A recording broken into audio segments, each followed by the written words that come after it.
Hi, my name is Gabe Newell, and welcome to Left 4 Dead 2. We love this style of zombie-driven cooperative gameplay.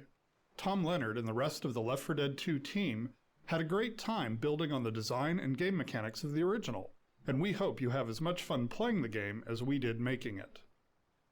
To listen to a commentary node, put your crosshair over the floating commentary symbol and press your use key. To stop a commentary node, put your crosshair over the rotating node and press the use key again. Some commentary nodes may take control of the game in order to show something to you. In these cases, simply press your use key again to stop the commentary. Please let me know what you think after you've had a chance to play Left 4 Dead 2. I can be reached at gaben@valvesoftware.com. I get about 10,000 emails each time we release a game. And while I can't respond to all of them, I do read all of them. Thanks and have fun. We did a lot of work in Left 4 Dead 2 to make every campaign unique in terms of flavor and gameplay. This drove our decisions in regard to locale, lighting, population, music, and events. We wanted to create a continuous set of locations proceeding through the South, with the goal of making each location iconic and evocative. We drew up an overall world map of our version of the South, and charted out a journey through a variety of locations. While each location has its own particular common zombie types, we further differentiated each campaign by creating uncommon zombies, which are thematically tied to that location. The uncommon zombies also have specific gameplay mechanics that make them unique. In each campaign, the music blended specific elements of the location with the central recurring Left 4 Dead theme. We also designed new elements in each campaign where the director could take control in interesting ways, be it weather, unique paths, or types of crescendo events and finales. Since players spend the vast majority of their time shooting the common infected, we wanted to improve the feedback and visceral nature of this experience. In Left 4 Dead 1 we provided only the ability to shoot off limbs, with blood decals for bullet hits appearing only on the PC. Now, in Left 4 Dead 2, there are 43 unique ways to damage an infected, from gunfire through melee weapons all the way up to explosive damage. Because many of these wounds are non-fatal, players are able to wound an infected more than once, resulting in about 780 possible damage combinations. To create the appearance of a wound, we project a texture modified by an ellipsoid that culls the pixels of the wounded area from the infected, creating a cavity for the wound to fit into. To avoid memory overhead, instead of creating wound variants for each of the infected, the wounds are spawned as separate objects that work for the entire horde. Our scripting system allows us to spawn specific wounds from specific weapon hits. For example, the sniper rifle headshot explodes the head, and the axe creates a slash across the meaty areas of the body. The body piles were generated by tossing self-colliding ragdolls into a level in-game, then exporting out the result. We were able to use a debugging tool to drag them into artistic piles. Content creation at its most enjoyable. Unfortunately, the process was so efficient that it took only about 2 hours. The guiding sound design principles in Left 4 Dead, as well as Left 4 Dead 2, were to stay as organic as possible and to reflect the world within which the game takes place.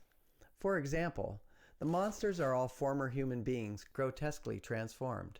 And as such, all of their vocalizations are human performances with very little effects processing, if any at all. The challenge with the new character sounds in Left 4 Dead 2 was to keep them clearly audible for gameplay, reasonably believable at unrealistic distances, and clearly identifiable as unique. The existing bosses already used the pitch spectrum for differentiation, so we expanded into more characterizations. Reloading. The Charger mutters unintelligibly to himself, the Spitter is trying to screech out her bile hairball, and the Jockey, well, who knows what he's on about. We wanted to improve the variation on the infected while keeping their memory footprint identical. The entire horde is never comprised of more than 5 head textures and 5 body textures. We use a luminosity lookup into a gradient texture for tinting variation, allowing us to not only get a hue variation, but also a luminosity variation. For example, we can make a black or white t-shirt out of the same texture map. The gradient is broken up into zones, so that we can tint areas of clothing and skin differently. The infected texture also includes 4 distinct masks for blood and detail, such as dirt or pond scum. We randomized both the gradients and the masks each time an infected is spawned. We also randomized the body and head meshes, resulting in nearly 20,000 available variations in a typical map, up more than tenfold from the original Left 4 Dead. When deciding what to do about the music for Left 4 Dead 2, we faced some interesting challenges. Some of the music in Left 4 Dead 1 plays an iconic and important role in gameplay, and we felt that it shouldn't really be changed. On the other hand, the game is set in the southern United States, which is rich with musical identity, so we also felt that adding some local flavor to each campaign would really help set the tone for that campaign. The solution to bridging the gap between the new local campaign music and the more traditional horror music from the first game was solved in several ways. First, we kept all the original themes from Left 4 Dead 1, but arranged them in a style consistent with the local campaign's theme. Second, we wrote an overarching set of cinematic Southern Goth pieces for the entire game. Finally, we wrote new pieces for the new characters in the style of Left 4 Dead 1. By doing all of this, we established that these are new characters in new places, but they're sharing the experience of everyone else in the Left 4 Dead universe. The infected textures are part hand-painted, part photographic reference. One of our team members had a nightmare folder full of photographs of people suffering from bizarre diseases and injuries. They were so hard to look at that the infected actually contained none of these. Instead, the secret ingredients for infecting normal-looking human textures are photos of housing insulation and potato skins. We wanted to invoke the feeling that the infected have lost their humanity and behave like feral animals. Seeing their eyes glow in the dark like those of a deer in headlights helps illustrate this. To create that effect, we authored the shader for the infected so that an artist could mark the regions that should reflect light towards the viewer in a texture. The artists quickly realized that they could also use this feature to make retro-reflective safety materials on clothing, which they put to use on several of the uncommon characters. You now see this effect on riot gear, Cedar hazmat suits, and construction vests. As a side benefit, we found that the retro-reflective effect also helped players identify targets in very dark areas. This restaurant was one of the first areas we populated with tables and chairs. In early playtests, a survivor would pop a boomer, and the resulting explosion sent tables and chairs flying everywhere. It was a great effect. We decided to furnish a few more areas like this, so that more players would be likely to experience it at some point in the campaign. The pipe bomb has always been a crowd pleaser, but in Left 4 Dead 1 we were forced to disable ragdolls and gibs and replace them with a blood mist due to performance issues. This time, with a new wound system, a new ragdoll solver and new particle effects, we finally returned to our original vision. The pipe bomb causes visually catastrophic damage to the infected horde, to the delight of gamers and designers alike. In Left 4 Dead 2, we wanted to give players who were looking for a narrative a little more. To do this, we introduced the 4 survivors to each other and the infection as we begin the game. This lets us see the world changing through their eyes, and the world is changing. Each new campaign shows a different stage in reaction to the infection. We start with Sita's naive, underwhelming response, and end with the military's cold but needed resolve to save only those they can. We also connect each campaign. So while you know you escape Whispering Oaks and Dark Carnival, you also know that it's just one escape of many on your journey to safety in New Orleans. Time does pass between campaigns, but each campaign starts with the previous rescue vehicle. We also continue to spread hints and clues to the infection. There is more story in the dialogue this time around, but players should still search for and read graffiti and notes in the world. Observant players of Left 4 Dead will notice some tie-ins to the story as both games are set in the same world. The new Special Infected were designed with a variety of goals in mind. They needed to fill in gaps left by the other specials. They needed to provide interesting combos with other infected, and they needed to offer a new, fun set of skills for players to master, whether they are playing as or against the infected. When we began Left 4 Dead 2, we had a list of several dozen infected types that have been discussed over the past several years. We added a fair number of new designs to those, and eventually whittled our list down to the final 3, the Charger, the Spitter, and the Jockey. The best survivor teams stick close together and buckle down under attack, quickly fending off infected attacks. To provide an opening for the infected to capitalize upon, we created the Charger. His charge attack not only separates members from the group, but will bowl down tightly clumped survivors, giving a few crucial moments for the other infected to attack. The only non-boss infected who is immune to being bashed, his design encourages players to keep a quick trigger finger and a watchful eye on their companions, while also keeping their distance. The Spitter's area of denial attack serves a variety of purposes. While the initial pool of acid permits a few moments for escape, its damage increases as the acid begins to do its work.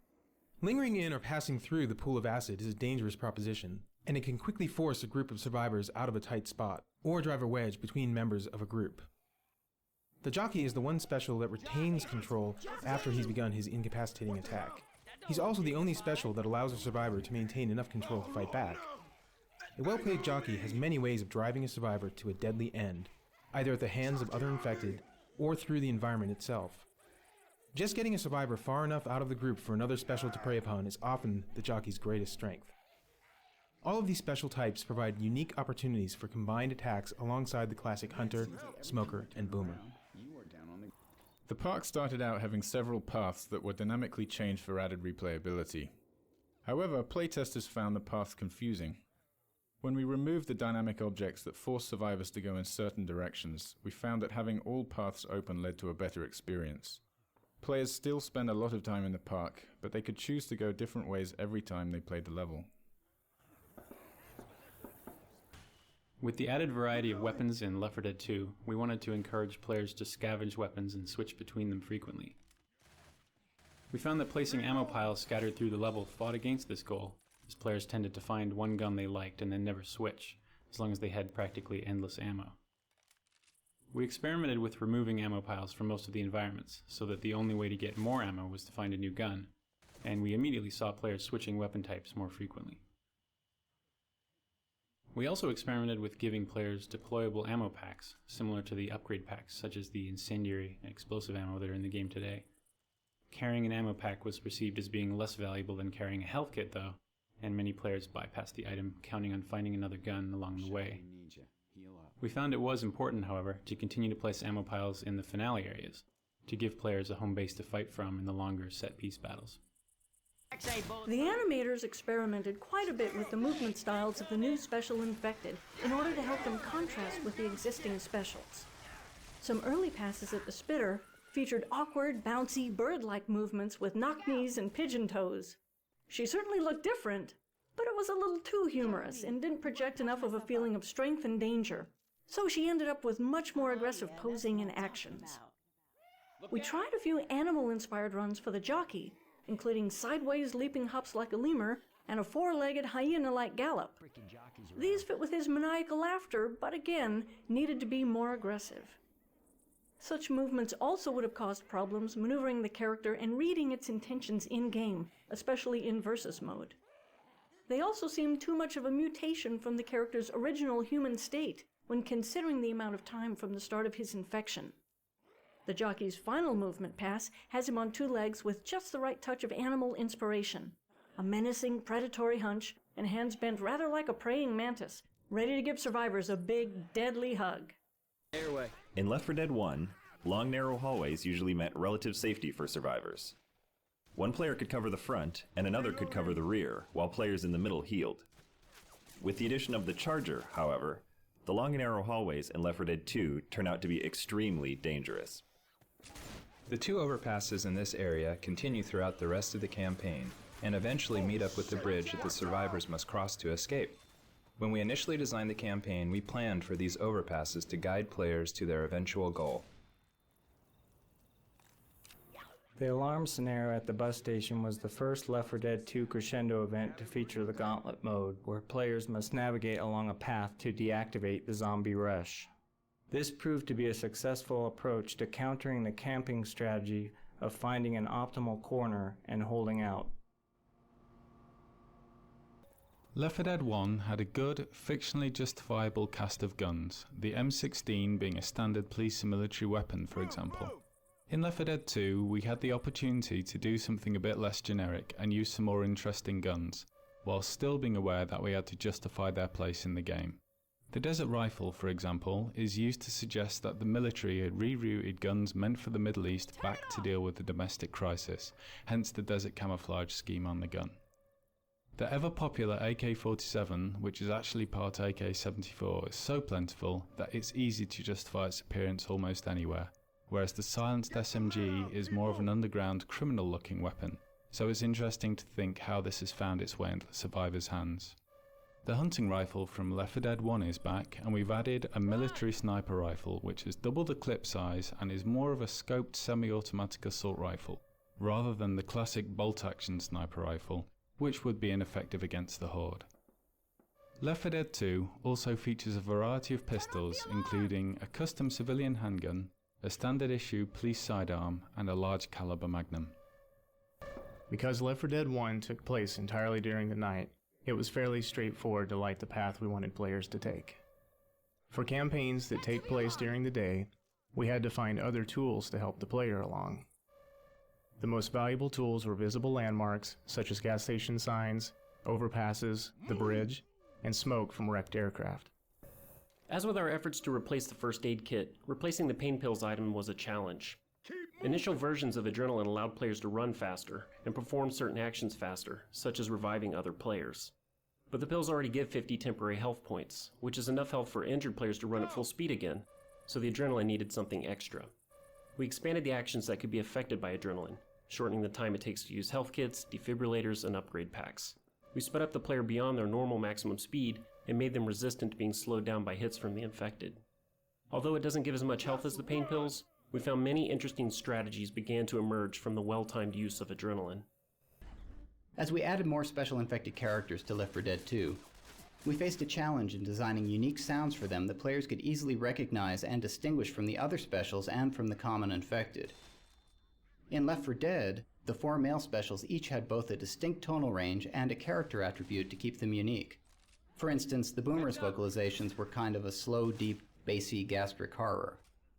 As we added the new specials into the mix, it became increasingly difficult to avoid impinging on the sonic space of the previous specials. We found that we couldn't rely so much on using the tonal range for distinction, and instead had to push harder on characterization to help them to read clearly to players. For example, the jockey is in the high, bright tonal range of the smoker, and even the upper end of the hunter. But since the infection has left his brain in a constant state of hysterical mania, his vocalizations read clearly apart from these other specials. Sometimes it can be challenging to find a characterization that will lend itself to both a special's active and idle or lurking modes. For instance, with the Charger, we started out with a non-verbal angry muttering, kind of a griping bark that we all liked. Though the personality in his idle states was interesting and distinct, we found that we needed to ramp his vocalizations up to a more sustained yell for his attacks to get the right sonic intensity for these events. In subsequent playtests, however, we found that players were often surprised when attacked by the Charger, as they would associate him only with the aggressive attack vocalizations he makes from the point that he sees them through his charge, and since he would generally see players before they saw him, they didn't have a chance to connect him with the angry, non-verbal mutterings of his idle states.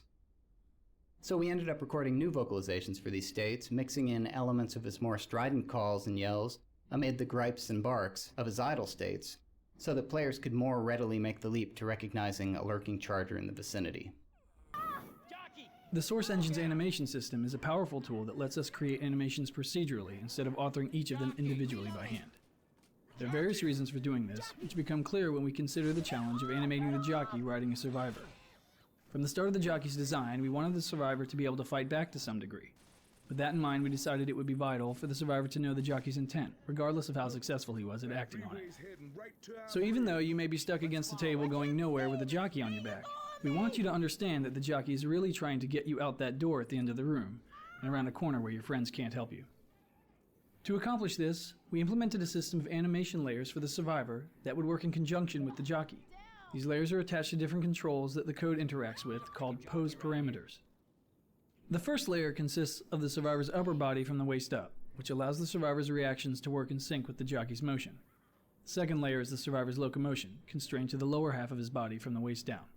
So, in the scenario we just described, when the jockey is in full control and has a clear path to the door, the code tells the upper body of the survivor and the body of the jockey to lean in that direction, and sets a pose parameter for the survivor's legs to move along that vector as well. I'm on my way! However, things get more interesting when the survivor regains some control and steers himself to get stuck on the table. Even though you've stopped moving towards the door, we don't want the jockey's animation to suddenly sit straight up and give the impression he isn't still trying to steer you there. By splitting the survivor's animation into two different animation layers that we composite together, your upper body and the jockey can remain leaning towards the door, while the code tells the legs to stop walking because you're stuck on the table and can't advance. This robust system of procedurally compositing upper and lower body animation layers and position in real time, as we've shown in this case, Saved us a lot of authoring time as well as memory inside the game, both of which are finite and very valuable on any project. Up until Left 4 Dead 2, all playtests conducted at Valve required an observer from the team to sit behind each tester and observe them directly. For Left 4 Dead 2, we developed a system where a single observer could view each playtester's screen in parallel with webcams that captured the playtester's reaction.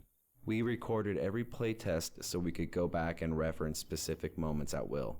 This meant that most of the team could continue working during the playtest, which often takes several hours out of every day. This drop onto the bus shows a good example of what we call a return. If a survivor walks on top of the bus, he has a height advantage against the infected. However, a smoker can pull him down off the bus so that he has to go around and up the stairs to get back with the rest of the team. As with the smoker, the spitter has a gameplay style which necessitates making her more visible to the player at a distance. Since the spitter's strategy is to hit and run, striking at the survivors from far away, we needed distinct visual markers to differentiate her in the dark spaces during the chaos of combat. To this end, we concocted a glowing drool that would illuminate her and create a sharp contrast to the other game colors, while playing off the green death motif associated with the infection. The trail she leaves, which is visually similar to her projectile attack, allows players a brief chance to track her movements when she retreats to hide. After we shipped support for custom add-on campaigns via the VPK format, we realized that while many people can install and play these campaigns, it was difficult to discover what add-on campaigns other players were playing. We also noticed that few players were joining games of different difficulties since it wasn't clear how many other games were available for each setting. To solve this, we implemented a browser that shows nearby lobbies. The lobby browser displays the campaign, the difficulty level, and how many lobbies have open slots available. We also display lobbies for campaigns you have not yet installed, offering the chance to download them directly. Once the lobby browser was released, we saw a sharp increase in the number of custom campaigns being played. Custom survival maps are particularly popular, with themes ranging from supermarkets to medieval castles. The laser sight weapon upgrade came from an experiment during the development of the first Left 4 Dead, though we didn't end up shipping them at the time. While developing Left 4 Dead 2, when we were talking about interesting items that players could scavenge out of the levels, we remembered the visual impact of those red laser beams. The original intention of the item was to increase the accuracy of the guns, but the more valuable benefit was accidental. You could now see where the other members of your team were aiming. We also liked the choices that confronted players when they had to decide whether or not to swap out their upgraded weapon for one of a different style. After Left 4 Dead 1 shipped, we wanted to experiment with an optional crescendo event. The impound lot is the final version of that experiment. It's difficult for a survivor team to navigate through without setting off a single car alarm, and if they manage it, the experience of carefully sneaking through an obstacle course full of traps is itself quite rewarding. Since managing health with a first aid kit is such a large part of the player's decision process, finding a new item for the backpack slot proved to be difficult. We wanted the new item to be as valuable as a health kit in certain situations and have a big benefit for the team, as opposed to being merely another offensive weapon. It needed to have a user interface similar to the health kit, requiring a target and an action that takes some time to perform. We also liked the idea of an item that would act like a get-out-of-jail-free card, an insurance policy in case of a tank or witch attack. Our exaggerated version of a hospital defibrillator immediately conveyed the purpose of the item. Plus, it gives the survivors a chance to yell, "Clear!" Something that was always sad for us to watch in Left 4 Dead was that players would always choose an optimized path through a level once they played the map a couple times. That meant the hard work we put into other areas of the map would never be seen. So one thing we wanted to add in Left 4 Dead 2 was the ability for the AI director to change the path of the survivors through a level, so they have to take a different path each time. The cemetery contains one example of this new approach. There are 4 different paths that the AI director can create for the survivors. It does this by spawning in and out particular crypts and gates. When we began development on Left 4 Dead 2, we decided early on to cast a totally new band of survivors in the lead roles. This involved extensive concept sketches, then a period of evaluating actors with the help of several talent agencies.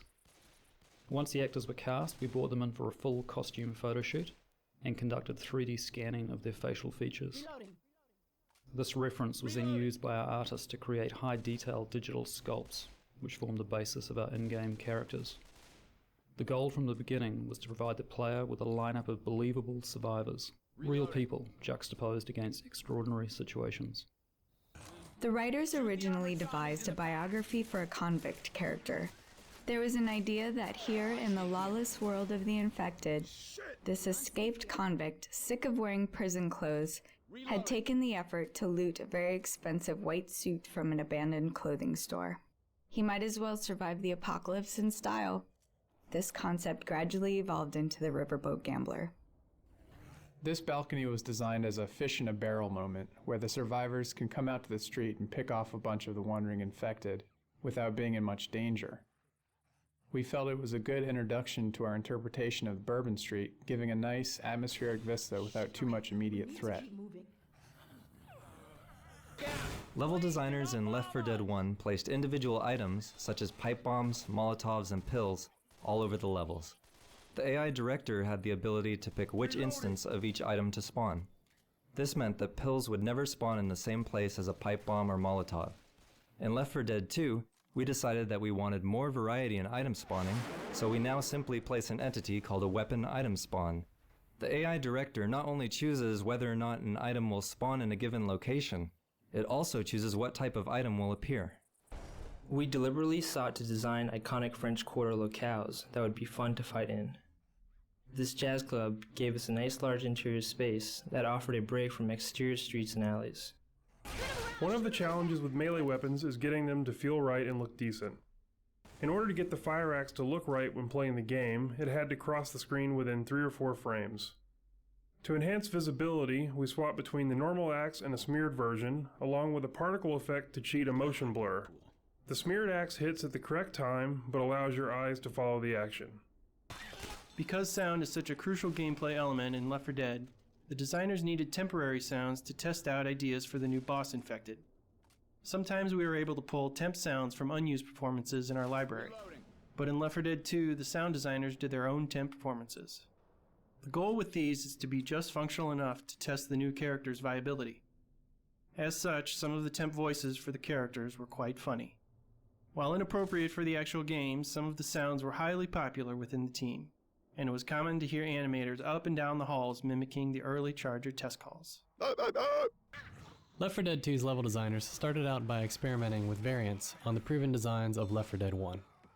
For example, we tried out several situations where there was a benefit to splitting up the group. We soon found that Left 4 Dead 1 had done such a good job of training people to stick together, it was incredibly difficult to get them to separate. We abandoned that experiment, but retained some of the elements to apply during crescendo events. For example, in the mall gun shop sequence, it can sometimes be advantageous to send 1 or 2 survivors to retrieve the cola, while the remaining survivors stay on high ground to provide cover. This is the only traditional crescendo event in the Parish campaign. In Left 4 Dead 1, every crescendo event was essentially a button press where players held out in one spot until the infected stopped coming. While we added the onslaught and optional crescendo variations, we felt that the old school Left 4 Dead style event still had some life in it. Looking at reference from New Orleans, we saw a lot of images of Mardi Gras. We decided we couldn't have a campaign set in that region without a parade float. We designed our float to look a bit sinister. Whereas most gesture heads are typically bright and goofy, we wanted ours to be a bit darker and more scary, so we made the model appear more angular. We also chose colors that were less cheerful and more in keeping with the fall festival.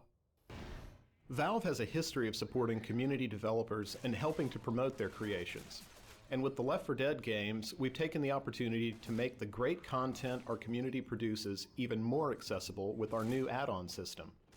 Content creators can package new campaigns into a single add-on file, which end users can easily install. Users can now view titles, descriptions, authors, and other information for all of their installed add-ons via an in-game interface. Add-ons work seamlessly with the matchmaking system so that users can quickly get into games featuring community campaigns they've already installed and can easily download new ones to try. The response to Left 4 Dead add-ons has been very positive, and we were happy to see huge, all-new campaigns being played within weeks of the system going live. Given the realistic nature of Left 4 Dead, players expect the zombies and survivors to move in natural ways.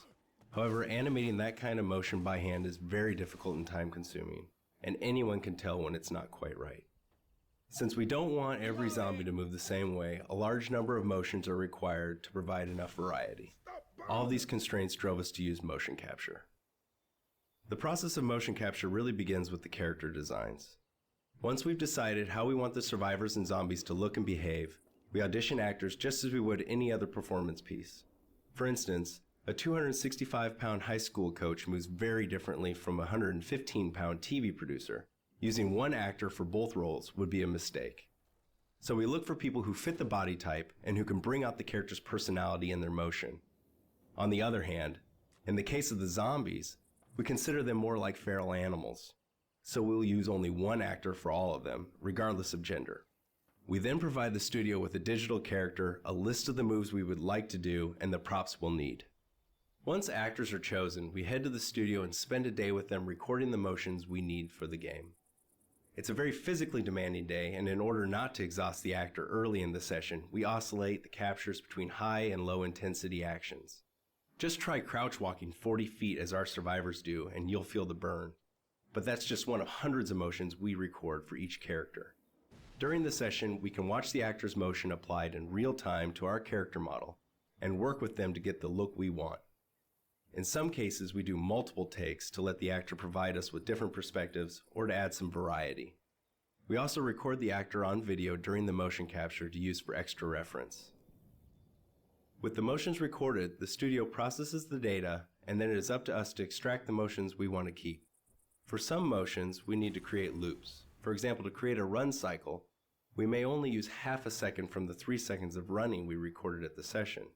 We augment these recorded motions with adjustments or additions by hand, and then compile them into the character models you see in-game. Realistic human motion is very subtle and noisy, and we can all tell subconsciously when it isn't quite right, even if we can't articulate why. Without motion capture, the characters of Left 4 Dead wouldn't be nearly as convincing or as interesting as they are. After we shipped Left 4 Dead, we heard a lot of positive responses about the infected that were unique to their locales. There were patients in the hospital, cops in the streets, and TSA agents in the airport. We wanted to add further variety to Left 4 Dead 2's campaigns, so we decided to include an uncommon common infected for each campaign. The first to be added was the Ceta guy. Once we got him in the game, we realized that his uniqueness should not merely be visual, but should extend to gameplay as well. In the case of the Ceta guy, his hazmat suit suggested that he should be impervious to fire. We extended this notion when we added the Mudman, the Clown, the Construction Worker, and the Riot Cop. In Left 4 Dead, our designers could place alarmed cars in levels. When shot, these cars would flash and make noise, attracting the infected horde. Unfortunately, the alarmed cars would be located in the same position on every playthrough, taking away from the desired unpredictability. In Left 4 Dead 2, designers can now place groups of alarmed cars and let the AI director mix and match which cars have active alarms, if any. For example, in the section of the game that you've just played, there are 3 such cars whose alarm state the director can control dynamically, making this area less predictable from game to game. This finale felt risky at first, since it involved the players just moving in a straight line almost the entire time. We wondered whether the experience would feel rich and varied enough. However, given the fiction and fantasy of the space, we found players were constantly making small movement decisions that kept them interested and immersed, and our concerns about monotony fell away. In addition, while we originally designed it to require constantly moving forward, we found that different players have different comfort levels for moving and shooting. Some players just can't do both at the same time. So we tuned the director to adapt to different play styles, adjusting the pacing so that different players would still have a good sense of progress and be able to reach the end. Game assets are more likely to make it through production if they serve the game on multiple levels. Take this bridge ramp for example. Movement-wise, it acts as the starting gate. Audio-wise, it acts as the starting gun. Visually, it blocks and breaks up a potentially uninteresting view. Fictionally, the seizing malfunction and resulting loud bang make it clear that the players have attracted every infected on the bridge. One of our most important tools for creating and evaluating environments was what we called the Left 4 Dictionary. This collectively developed set of terms, ideas, and gameplay grammar describes spaces via their physical properties, functions to gameplay, and their relative advantage or disadvantage to the survivor or infected sides. This provided the team with a shared language for types of gameplay spaces, with examples such as capillary, close quarters, open space, funnel, king of the hill, etc. It also allowed the team to talk about and explore new permutations of spaces in a very clear way. The Left for Dictionary proved instrumental in allowing us to efficiently refine our environments and tune difficulty based on an understanding of how each type of space would influence the gameplay. It was especially useful in this bridge map, where we start with a very uniform bridge, and instead of rooms, hallways, etc., we create desirable game spaces using vehicles and damaged portions of the structure. Most of the region where Left 4 Dead 2 is set is quite flat. There are few hills or changes in elevation, but maps without any elevation change can be monotonous both visually and in terms of gameplay. That's why this double-decker bridge was not only a visually strong set piece, it added the much-needed element of verticality to the campaign. Stormy weather effects give the director yet another way to influence gameplay by altering the player's sensory capacity. One goal of the weather effects is to draw the team together and put them in a defensive stance, such as taking refuge within a building. In this respect, weather is much like a crescendo event, but because it's entirely under director control, it can happen at any time, any place. The storm itself is created using a combination of particle effects, fog, tone mapping, local contrast, post-processing, DSP alterations, and sound effects. While technically a storm can strike in any environment, we chose to limit it to the Milltown campaign in order to provide a fictional background for the flooding of the maps. Thus, the storm is thematically tied to a new navigational challenge and creates a unique experience for that campaign. The grenade launcher came about purely out of our desire to see more explosions and more zombies killed by explosions. We found that something interesting happened when we gave one of the 4 survivors a grenade launcher. They became more vulnerable to close-up attacks, and their teammates adjusted their strategy accordingly. A pattern emerged where one player would lob grenades from afar at approaching mobs, and the other players would clear off the stragglers when they got too close. The new campaigns in Left 4 Dead 2 featured a great deal more water than in the original game. Therefore, it was a priority to improve our water rendering. One of the most important new pieces of technology enabled artists to paint water flow uniquely on each water surface. This allows us to make the water look like it's flowing in any direction we desire without any constraints. This not only looks better, it aids gameplay by subtly guiding the player where they need to go. As an example, in the swamp levels, the water usually appears to flow towards the end of the level. And water is far more convincing when you can actually see it flow around obstacles like trees and rocks. Traditionally, players were connecting to our multiplayer games by selecting a server with available player slots from a very big list. Players might select a server by an appealing server name or network latency. This worked well for 24 or 32 player games, where many players could have a great experience even without tight cooperation with their teammates. But for Left 4 Dead franchise, a different approach was required. We wanted to build a group of 4 players who could start a campaign together, possibly as complete strangers, but quickly acquire the feeling of being a bonded team. Valve matchmaking operates on a vast set of player statistics, from headshot percentages of friendly fire incidents to the likelihood of sharing a first aid kit with a wounded teammate. In the years since Left 4 Dead's release, our matchmaking system has undergone many changes, resulting in better player experience and longer average team playtime together. With the introduction of new team game modes, we now even measure performance of the entire team and do our best to provide the players with reliable teammates and worthy opponents. We continue to gather and analyze an abundance of statistical information from our real-world players and use that to improve our matchmaking system. For Left 4 Dead 2, the Source Engine received many new features and optimizations that enable it to handle denser, higher resolution environments, effects, and characters. This gave us leeway to fit additional weapons, creatures, and larger environments into the same footprint as Left 4 Dead, while increasing the quality of each element across the board. Many of our particle effects now use several new techniques which at least double their visual resolution while requiring no additional memory. This has enabled us to create complex weather effects such as the heavy thunderstorms in the Hard Rain campaign. The new zombie horde is considerably more variable than that of the first game, with higher resolution meshes and skinning. Not only do the infected look better, but using a combinatorial meshing and shading system, there's over tenfold the number of variations possible in Left 4 Dead 2 while consuming no new memory. The environments also feature considerably more polygonal density than the first game. Many elements that would have been painted into a texture are now fully modeled in the environment. Foliage looks cleaner, while also responding naturally to weather conditions. Additionally, water has gotten a major visual upgrade over Left 4 Dead 1. with far superior lighting, reflections, and flow mapping. All these pieces come together to improve the visuals of the game while keeping it smooth to play.